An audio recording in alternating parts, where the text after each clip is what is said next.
Hello guys, welcome back. और हम discuss करने जा रहे हैं एक और important theorem, exterior angle theorem, जो चल रहा है यहाँ पे।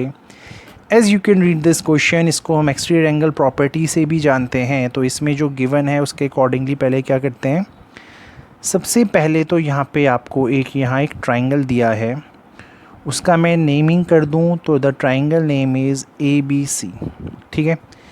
इसके बाद यहाँ क्या बोला गया है, इस BC को प्रोड्यूस किया गया है, इस BC को प्रोड्यूस किया गया है किसी एक पॉइंट तक। तो लेट से उस पॉइंट को मैं D नेम दे देता हूँ, और उसको प्रोड्यूस करने से यहाँ पे आपका एक एंगल फॉर्म हो चुका है।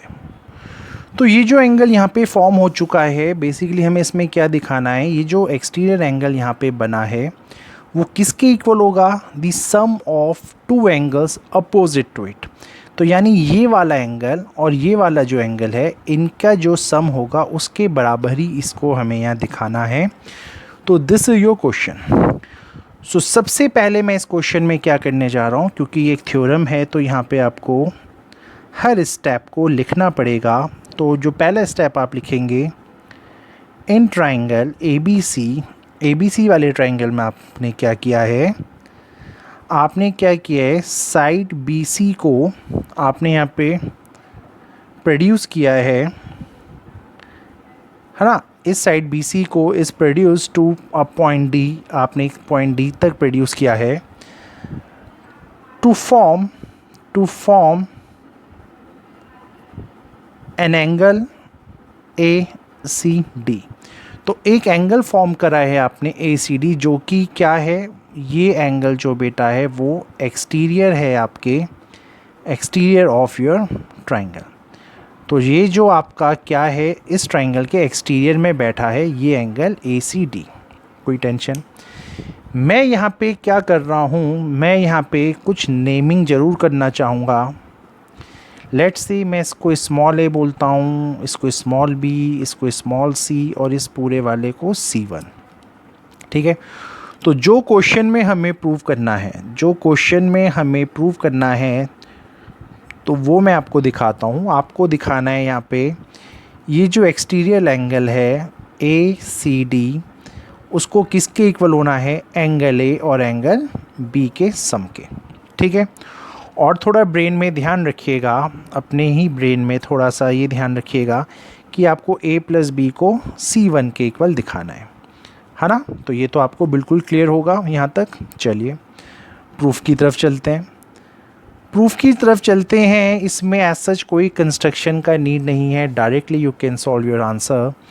तो यहाँ पे angle A plus angle B plus angle C, ये है आपका 180 डिग्री।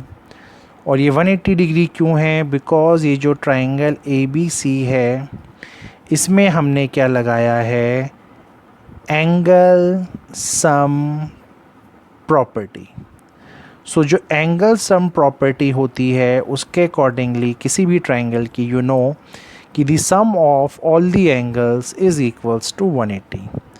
तो सम ऑफ, ये आपको लिखने का नीड नहीं है, the sum of all the angles is 180। ठीक है। इसको लिखने का ज़रूरत नहीं है, जो मैंने रेड में लिखा है, you don't need to write this, इसको मत लिखिएगा, इसको मैं आउटर में क्रॉस लगा रहा हूँ। बस आपको ये लिखना है, एंगल सम प्रॉपर्टी के हिसाब से ABC आपका 180 हो गया। पहला चीज़। सेकंड चीज़ इसमें क्या है, क्या आपको नहीं लगता C और C1, अगर मैं इन दोनों एंगल्स को ऐड करूं, तो ये भी 180 देंगे आपको।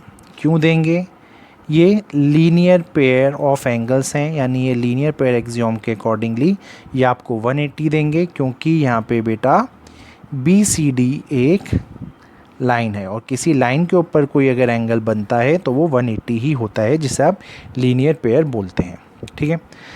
Now this is equation 1, this is equation 2, ये भी 180 के इक्वल, ये भी 180 के इक्वल।